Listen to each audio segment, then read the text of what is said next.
ላይ ይቀመጣል። ገና ነው እየሄደ ያለው ገና ነው። ሰዓቱ አልደረሰም፣ ጊዜው አልደረሰም። ተቀባ እንጂ ዋና ቦታ ላይ አልተቀመጠም። ሳኦል ግን ቅናት ውስጥ ገባ። ጦር አዘጋጀ።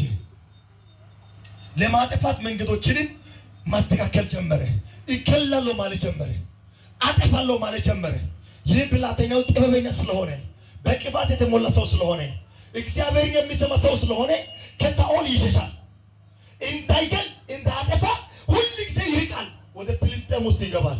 ወደ አይዛብ ወገኖቹ ጋር ይሄዳል። ከነሱ ጋር ሰዓቱን ያሳልፋል። በረሃ ውስጥ ቁጭ ይላል። ለምን? ቅባተኛ ስለሆነ ከቅናተኛው ጋር ሰዓትን አያሳልፍም። ሰዓትን አያባክንም። ወንድሜ ቅባተኛ ከሆንክ ከቅናተኞች ጋር አትክፈለም። ከቅናተኞች ጋር ሰዓቱን አታሳልፍ። ቅባተኛ ከሆንክ ከነሱ ሂድ።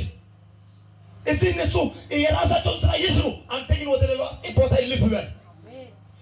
ቅናተኛው ሁሉ ጊዜ ቅናት ማለት ምን ልበል? ነቀስ ማለት ነው። ነቀስ ቂማል ነቀስ ኖርማል በሆነ መንገድ